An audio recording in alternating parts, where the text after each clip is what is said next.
YellowTelescope YellowTelecast, the best practices for the best practices, providing the medical industry's best practices, the medical industry's best practices since 2008. Are you a doctor? Do you work for a doctor? Do you want to earn more, be more efficient, retain your team, hire for success, or just want to have a better lifestyle? I bet you do.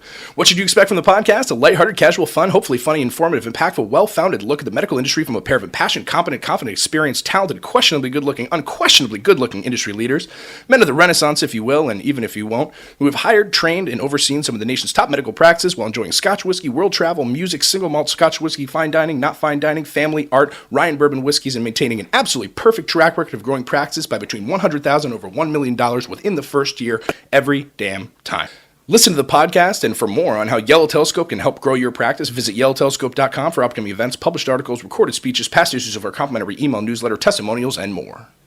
Shall we kick this thing off? Absolutely. Hey, all right. Well, this is number 7. All right, YellowTelescope YellowTelecast, best practices for the best practices. Welcome to episode number 7 here, coming to you live and recorded, as usual, per usual, from the fabulous St. Regis, Monarch Beach, Dana Point, Orange County, California, United States of America. And casino.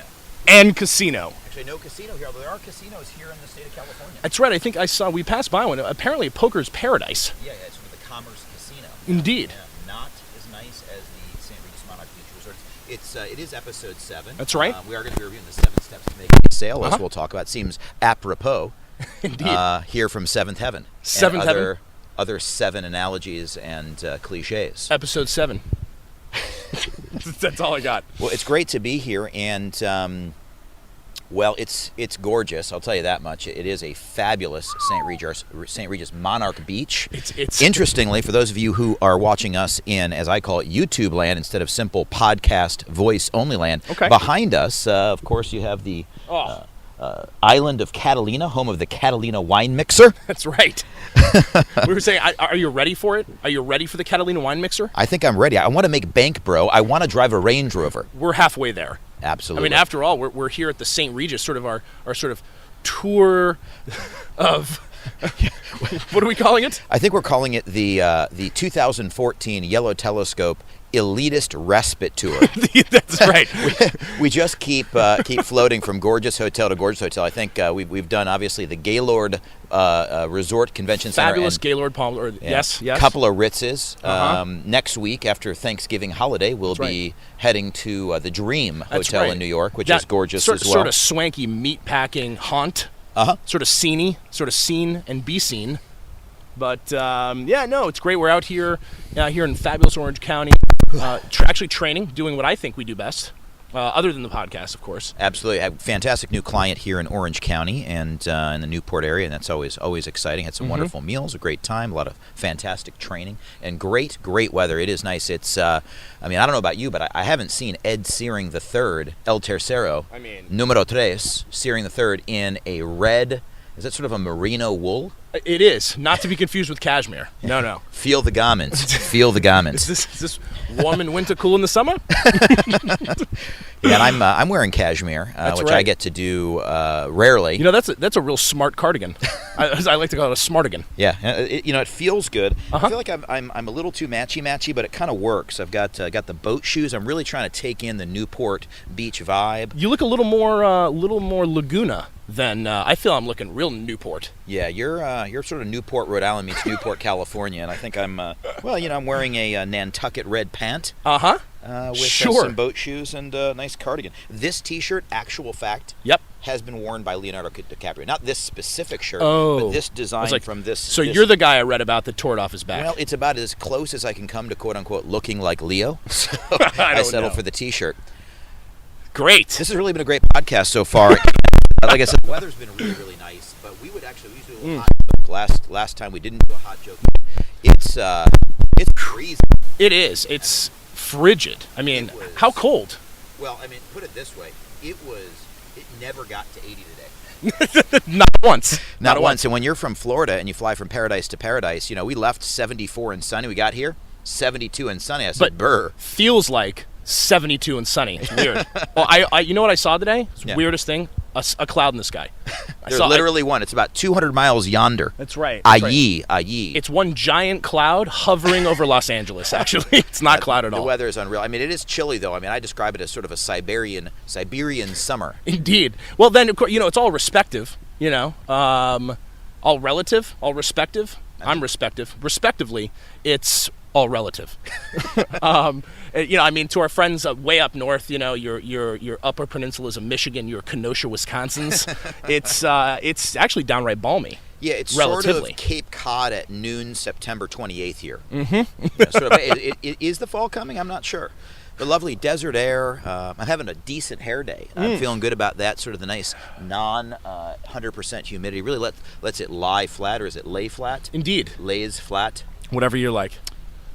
Moving forward, what's today's topic, by the way? I know we're going to introduce our Scotch whiskey, but I assume we've got something to talk about later today to help you build your business and your practice in whatever freezing cold 80-degree city you're in. Ironically or not, we decided to go with, for episode 7, sort of review.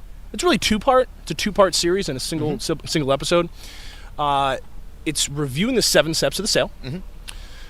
But also how it applies directly to your cosmetic and cash-based, but even more importantly, your non-cash-based and maybe insurance-based practice. Absolutely, because I believe that our 7 steps to making a sale, which are really the watchwords that back up our entire philosophy and almost everything we do in terms of growing a business initially, a practice initially, does relate to both insurance and cash-based business. So we're going to kind of review those 7 steps to celebrate our 7th episode.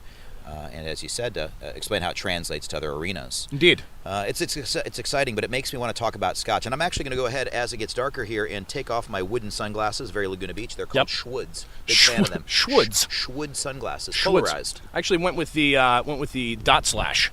Not a secret site reference. No. So, normally I tend to be, I think we both love whiskey. Indeed. And I tend to go off on a tangent about each whiskey we're drinking. Today I've got nothing for you because I didn't get this bottle, but you did. Hey, get a load of this guy over here. So let me pass the humble torch. I appreciate that. It's the almost, you'd think, redundantly named Kinnikinnick. Kinnikinnick whiskey. Is it from New York? The New York Knicks? No, not at all. The New York Knickerbockers? Mm-hmm. No. This is the Kinnikinnick. Hails from the Great Lakes Distillery out of Milwaukee, Wisconsin. That's right. So this is not a single malt, then. It's not a Scotch. It's not a single malt. No, it's actually neither, really. An American blended. Yeah, so it can't be like Scotch because it's not from Scotland. Indeed. So, did you say so? It's from Milwaukee, Wisconsin? Yes, or as it is, I believe it's Milwaukee, which is. Is that true? That might be true. The Ojibwe word for the good people. No, I'm stealing from Wayne's World. You really sold me on that. I'm like, I didn't know that. Step 1 of the sale: speak with conviction. No, the Kinnikinnick, I'm actually going to read from the bottle. It's interesting. So a little side note, I was lucky enough to be up in Milwaukee, Wisconsin. By lucky, I mean extremely lucky because it was freezing. Really what it did is thicken my blood a little bit for the frigid Orange County weather. But had a special weekend and was up in Wisconsin, did a little distillery tour. And, I figure when in Milwaukee, go to the distillery. Yeah, the first thing I think of when I think of Wisconsin is Whiskey-onsen. As of today, it's been redubbed. Whiskey-onsen. Whiskey-onsen. It's really interesting. Nice place, nice people, really passionate about their organically grown ingredients, no fillers, no artificial colors, flavors, etc. Had a nice tasting of a variety of their spirits, but I think my favorite was the Kinnikinnick. Mostly, I'm obviously very biased towards the whiskeys anyway. The name Kinnikinnick actually is legitimately an Ojibwe Indian, a Native American word for mixing together. What is mixed? And originally was a mixing of tobacco and other plants the Native Americans smoked. Sort of peace pipe, I suppose. Mm-hmm. But in this particular case, there's actually a tobacco connection simply because of the tobacco notes, because this is blended from straight bourbon. Mm-hmm. And then also their own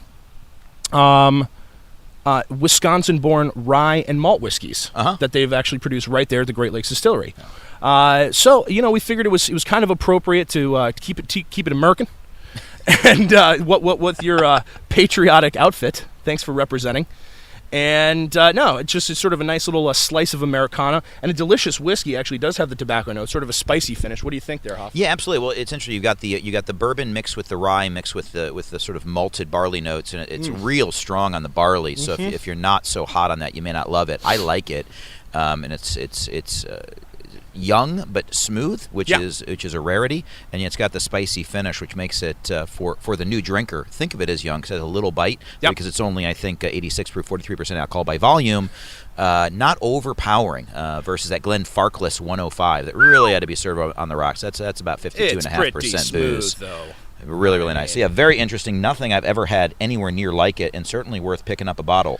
Incidentally, also outrageously priced. No, actually not bad. About $35. Wow, that's a really, really inexpensive. You're actually whiskey. losing money if you don't purchase it. That's what a value it is. It Incidentally, should be called YellowTelescope whiskey. also awarded Best American Blended at the 2013 World Spirits Competition in London, England. Extremely impressive. So there you go. So cheers, buddy.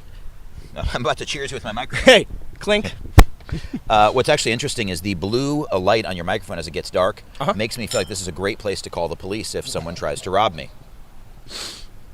That is really good. Thanks for picking up the bottle. Traveled all the way to Wisconsin by way of Miami to Orange County. And thereabouts. So should we start, Teach? We got some fun stuff. Stick around, by the way, in this one. We've got a fun finish to this one. Foreshadowing, and we hope we deliver because we just set the bar very high in terms of expectations. But I'm really excited about the finish. Can you tell me a little bit? Oh, there's a little conejito over there in Spanish, little bunny rabbit. That's what happens. This is sort of the local flora that we're enjoying here at the Botanical Gardens. That is awesome, actually. And wish you could see it. Maybe he'll join a special That's guest right. We're here at the a podcast. hotel with part of our elitist respite tour of 2014 that has a botanical garden on property. We're sitting in it. Just get a little it's slice great. of the sunset over the Pacific Ocean. And there, we're actually having our nuptials as soon as this is done. That's right. Which is great. That's why we posted up here in the chuppah. But, yep, I do know that word. Honorary MOT. Thank you. So yeah, we're going to talk today about the 7 steps to making a sale. Tell me about it. And the 7 steps to making a sale is a concept that could be stolen from probably any marketing textbook in the land. And different textbooks and different courses will probably teach you in sales 6 steps or 8 steps or 10 steps or 2 steps. And they're all kind of variations on a theme. And it really does translate in almost every industry. So we want to talk a little bit about our philosophy behind sales, because we don't think sales is something you do. 2 people. It's something you do. 4 people. And that's certainly a mantra. And the key to sales isn't so much the things we think of when we think of salespeople. It's really something you're doing as a benefit to individuals. And so we wanted to run through our philosophy behind it and then talk about how to translate that regardless of the specialty that you're in. Ed is currently chewing the cork and pouring whiskey. I didn't know we were due for a... This is an early report, by the way. All right. Okay, let's go ahead and run through the 7 steps to making a sale in fairly quick fashion. And this really applies to anything you're doing. If you're selling Mercedes-Benzes or Gucci bags or plastic surgery or balloon sinuplasty or braces or a nice pair of shoes or a hotel stay, you generally commonly would say that there's 7 steps to making a sale, and I want to run through them real quickly. Number 1, build rapport. Yes. Very simple. Build a relationship, be nice to the customer, get to know them a little bit, because people won't buy because they like you, but they will not buy if they don't like you. That's Step right. 2 to making a sale is to gather goals, sort of understand what the needs are of the individual, because in most sales you're doing some sort of consultative sale, trying to learn what the needs are of the individual so you can then tailor the rest of the sales appointment towards their needs, as well as meet their needs better, understanding what it is they want, because people want to be heard. From there we head into the 3rd step, which is really explaining the company's awesomeness. That could be doctor accolades, a stump speech, why Mercedes-Benz is the best car, or we saw last night a BMW i8, which if you Just listen to came this out. 20 Gorgeous. years in the future probably is old news by now. But why are these things better? So, for example, you might say the St. Regis Monarch Beach Resort is superb because it has a botanical garden, because it has spacious rooms with balconies on each, because it has ocean views. You might say a doctor is great because he's triple board certified, because he went to Harvard, Yale, or Princeton, because she has performed over 10,000 procedures, and so on. You do a company history. From there, you explain the product or treatment using features and benefits. A feature is just a thing. The benefit is why that thing rocks. So the BMW M3 back in the day used to have 333 horsepower. Awesome. Well, who cares? It's just a feature. Well, what is 303 horsepower? Well, it means your car goes 0 to 60 in 5.8 seconds. It means that you can get out of a jam real quickly when a semi is pulling into your lane, and it means you're going to have a lot more fun. Those are the benefits to the feature. Thank God they've gotten faster.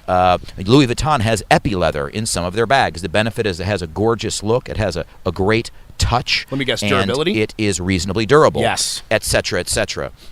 These wingtips whisk the water away when it's raining so that your shoes don't get wet and then your feet don't get wet. When I'm walking in It's a 19th feature. century London.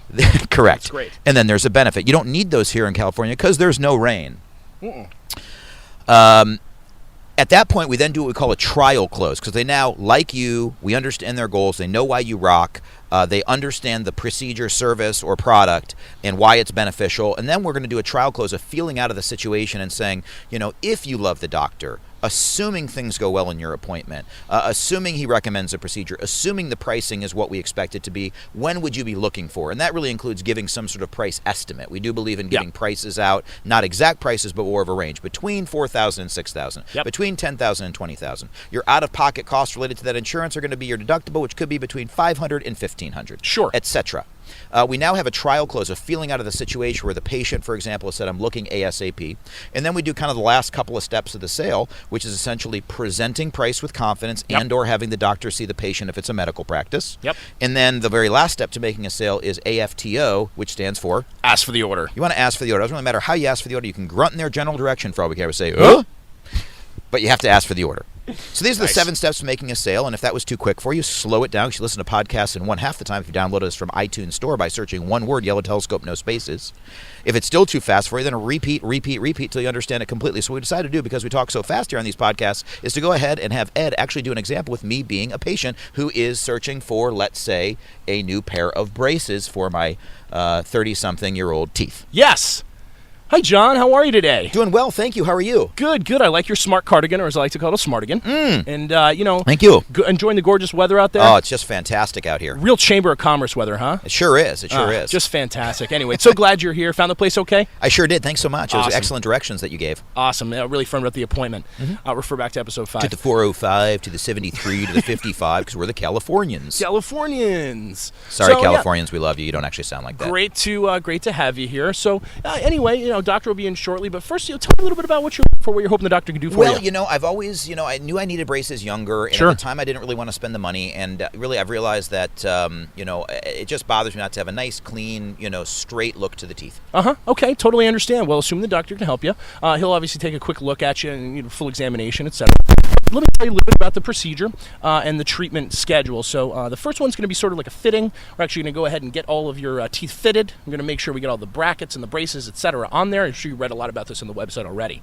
Yeah, absolutely. I've heard that Dr. Searing is really, really great. Yep, absolutely. And he's actually tremendous. He's been doing this a long time. He's been doing this for actually over 3,700 years. Wow. And it was actually actually invented the brace in the Great Pyramids. It's actually I've really These are actual facts. You can take these to the bank and share them with patients. But he's actually been in practice for about 20 years. He's actually one of the foremost orthodontists right here in the Orange County.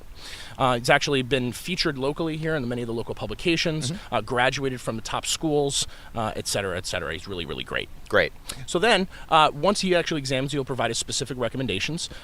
Just so you know, we'll actually go ahead and do sort of an initial fitting, assuming everything goes well here today, and then we'll actually go ahead and schedule your second visit to the office for sort of the application and then putting them on. There'll be some visits throughout there, a little bit of discomfort afterwards, and of course we'll give you some specific instructions on how to adjust to that. So is this going to hurt, and do I have to recover? Am I going to be bleeding? No, I wouldn't say there's really too much recovery involved necessarily. You should be presentable that day. There certainly will be some discomfort. Of course, we recommend usually some over-the-counter pain medication, your acetaminophen, your ibuprofens, your naproxens. OxyContin. Got it. Yep. Now, by the way, we've now built rapport. We've gone ahead and gathered my goals. We've gone ahead and done a little bit of a doctor stump speech with the 3,700-year-old doctor. That's 3 steps. We've gone ahead and explained the treatment or procedure in, relatively brief fashion, probably more thorough and maybe even more accurate on all of these counts if it was real. Right. Great. So we're continuing. So, essentially, you probably need maybe a day or two with a little bit of discomfort, but should be able to resume most of your normal activities immediately. As we reviewed over the phone, there's a little bit of some cost to that, of course. Procedure, essentially is going to be right around $2,000-3,000, maybe up to $4,000, could be as low as $1,500, kind of depending, but sort of in that $2,000 to $3,000 range. Okay. And assuming, of course, the doctor really, really thinks you're a great candidate and suitable for this treatment, and of course, assuming you love the doctor, which I'm sure you will, is a great guy. When were you thinking about trying to get started with that procedure? Well, I've got a little break from my school over winter break, and so I was thinking maybe late for about a month now if you had time. Okay, well, it's pretty quickly here. We do tend to book up a bit in advance. Of course, I'll check the schedule. I think we may or may not have a spot there available. I'll definitely check for you. But assuming, of course, everything does go well and we do have the spot, we do require a small deposit just to go ahead and at least reserve a spot for that appointment. So I'm assuming you'd be comfortable. It's $200 just to go ahead and let you go and reserve that spot. It is refundable.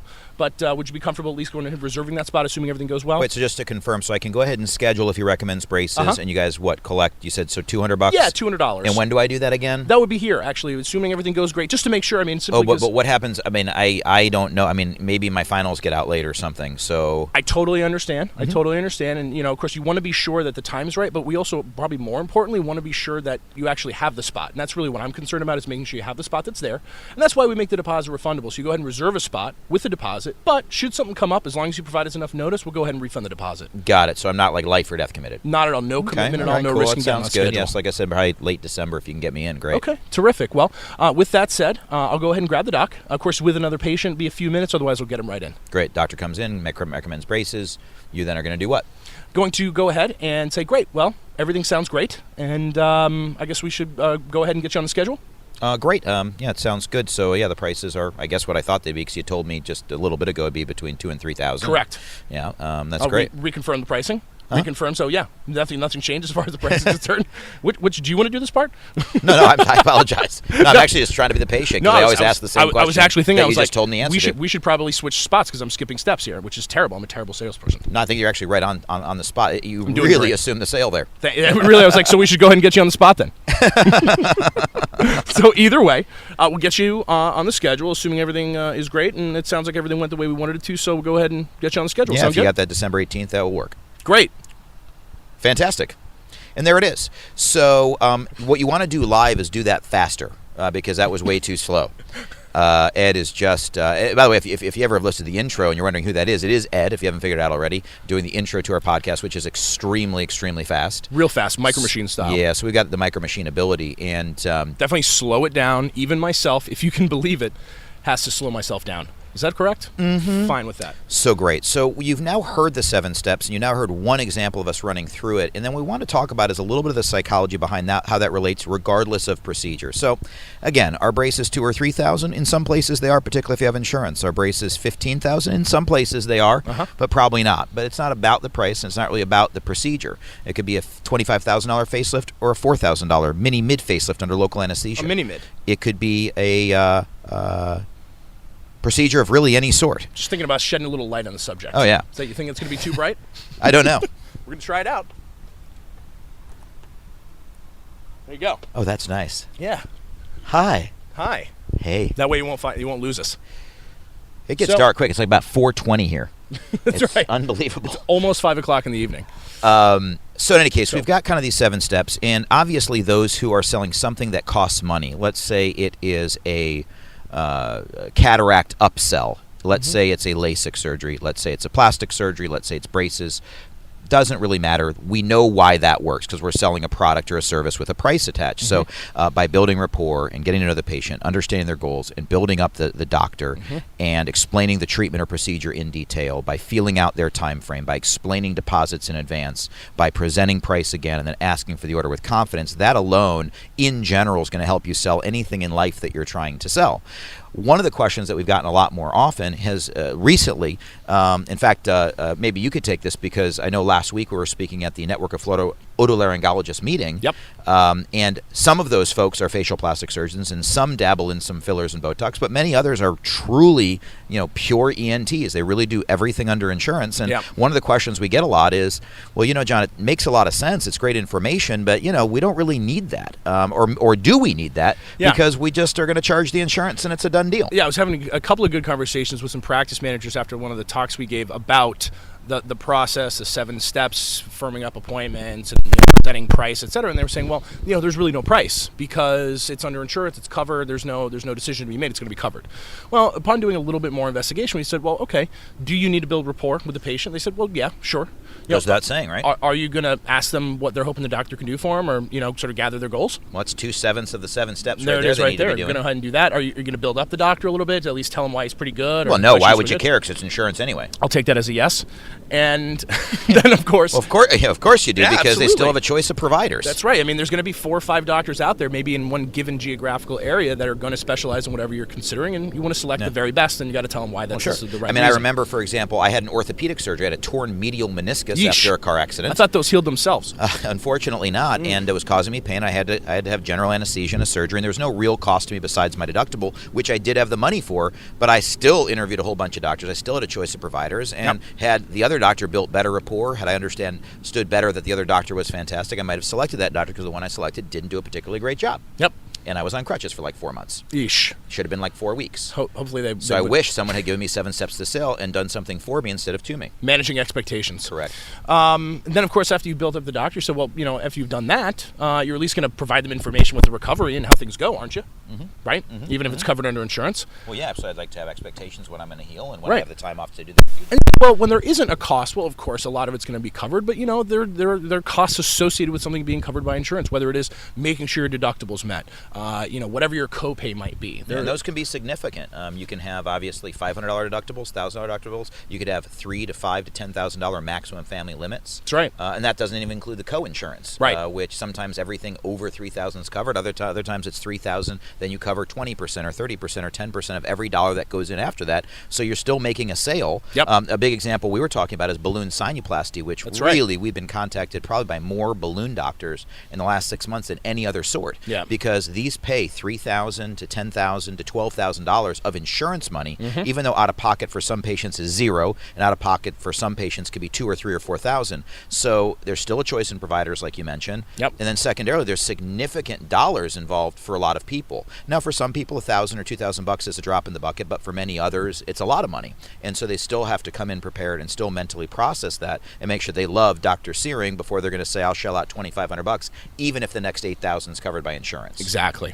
So that was part of the point, is that we felt, at the very end, no matter what your actual procedure or treatment or surgery might be, there's still going to be those 7 basic steps that are really going to be applicable to just about anything. Absolutely. And I know that for the clients we work with, we really take this to the next level. We adjust this to the call. We explain the concept of the 3 dates. We change the entire paradigm in the way people purchase.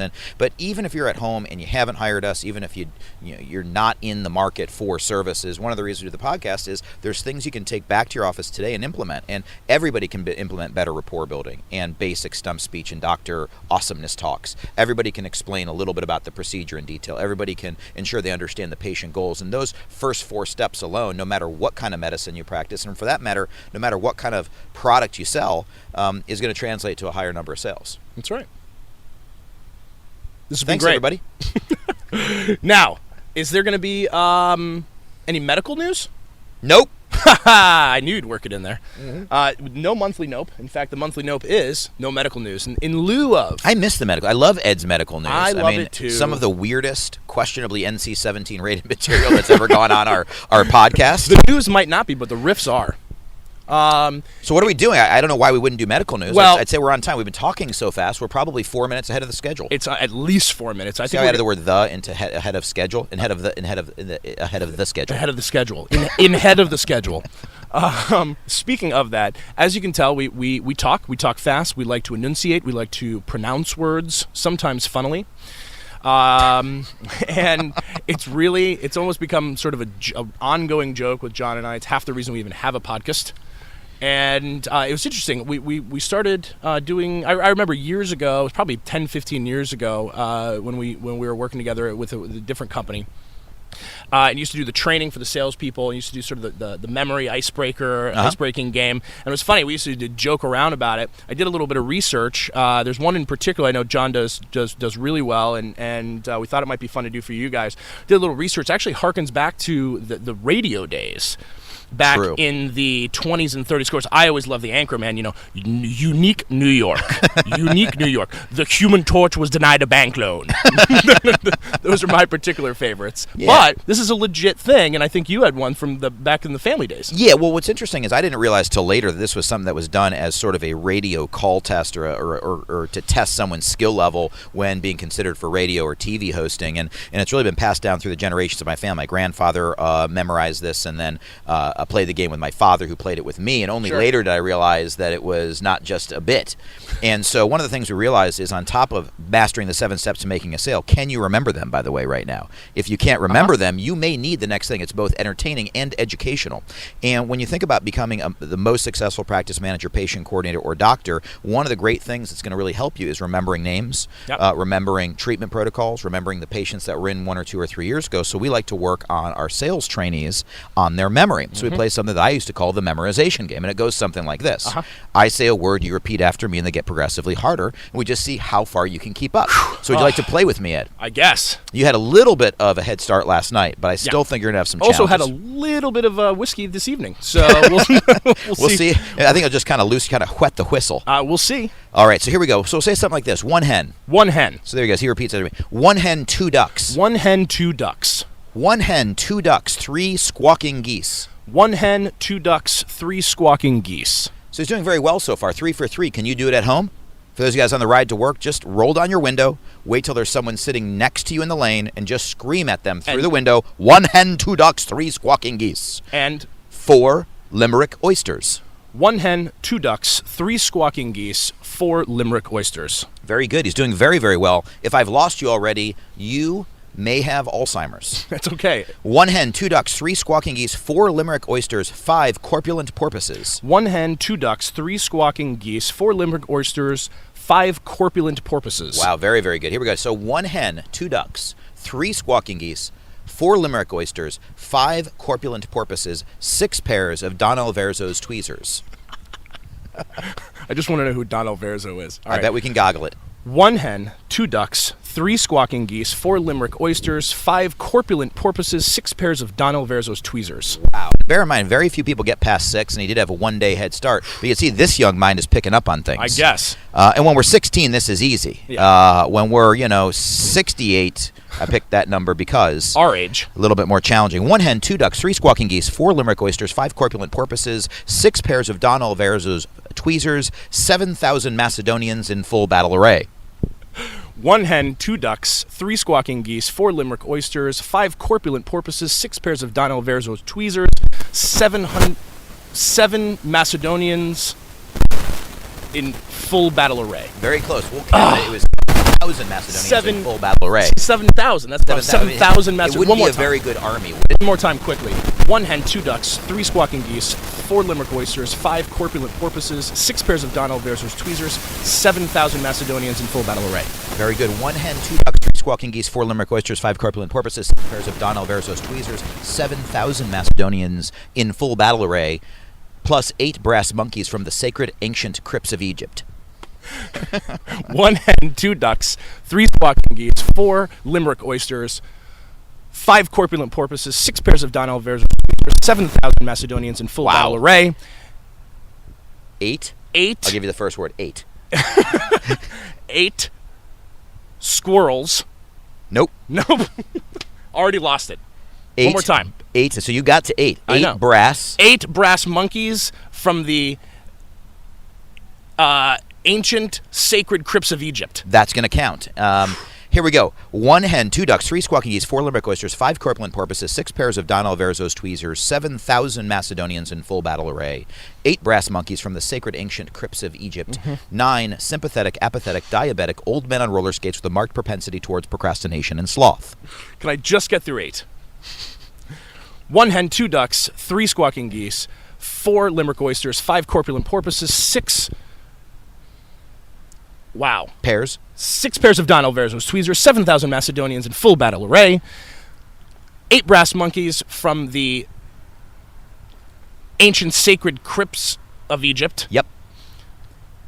9 apathetic, diabetic, roller skating old men with a That's pretty good. propensity for sloth. Very good. Not quite, but very, very good. 1 hen, 2 ducks, 3 squawking geese, 4 Limerick oysters, 5 corpulent porpoises, 6 pairs of Don Alverzo's tweezers, 7,000 Macedonians in full battle array, 8 brass monkeys from the sacred ancient crypts of Egypt, 9 sympathetic, apathetic, diabetic, old men on roller skates with a marked propensity towards procrastination and sloth, and... Can I just do 9? And 10 lyrical, spherical, diabolical denizens of the deep. A hall stall around the corner with a quo and a quay and a quiver all at the same time. It just gets me every time. All right. I can't even do 9. That's correct. This is what happens. That's it. So for those of you guys out there in podcast land, it's important. It's very important that you have all of this memorized by the next time we see you at the next events coming up. But it's a memorization game, and it's both fun and funny. Yep. But what's interesting is Jerry Lewis, actually, you can Google this, did this bit. Yep. Which really isn't a bit. It is crafted, as Ed found on this article, to be a challenging test for radio hosts and announcers, which utilizes all the different letters and sounds in the alphabet. And I just thought it was really fun, so I did it with my dad. 1 hen, 2 ducks, 3 squawking geese, 4 limerick oysters, 5 carpulent porpoises, 6 pairs of Donald Verso's tweezers, 7,000 Macedonians in full battle array, 8 brass monkeys from the sacred ancient crypts of Egypt, 9 sympathetic, apathetic, diabetic, old men on roller skates with marked propensity towards procrastination and sloth, and 10 lyrical, spherical, diabolical denizens the deep hall saw around a corner with a quote and a queen and a quiver all at the same time. Yes! You bet your rear end I'm going to be practicing before episode 8. Oh, it's going to be big. We're going to return to it at some sort of anniversary or holiday party. But if you can come to the booth and you can do all of it 1 through 10, you'll get a yellow teleball at no cost, or a giant yellow telepen, or you'll be able to participate in one of our podcasts. Ooh, special guests. Very good, very good. So what else do we have here? That replaced the news, and that to me is news. I think that's it, man. I think that's it. We already said thanks. We're actually coming up technically right now on Thanksgiving. A lot of you may be watching this after Thanksgiving. Of course, we're very thankful for everything. I consider us extremely lucky to be here at this fabulous resort. We really had a great year, lots of fun travel. We've got one final episode coming up. I'd like to promote that before the end of the year, which is sort of our year-end recap, the most exciting year in company history. And then we'll be on to 2015. Of course, we've got a number of engagements coming up where you can pop by and say hi. We sure do. Well, as always, if you haven't already, sign up for a complimentary newsletter at YellowTelescope.com. It's free and chock full of good ideas to help you grow. Download this podcast if you haven't downloaded already, and subscribe and leave positive comments for us. We appreciate them. If there's negative comments, of course, private message us. If you have questions, info at YellowTelescope.com. Also visit our sister company, SE Oversight. That's SE Oversight. Any way you spell it will take you to the right place if you're having trouble getting leads and you want more. Not that happy with your web team or wishing you could just do a little better. There's lots of great past speeches, articles, and so on. But yes, we have Atlanta in March. We have ASOA ophthalmology meeting in April. About 7,000 doctors heading to that thing. And then we've got, of course, Vegas in June for the plastics guys. That's right. A lot of great stuff coming up. So it's going to be a great finish of the year. One more podcast to go. Anything else you have before we sign off? Edward Searing El Tercero. Happy to be here. What do you say? Enjoy this. Cheers, everybody. Balmy weather. Cheers.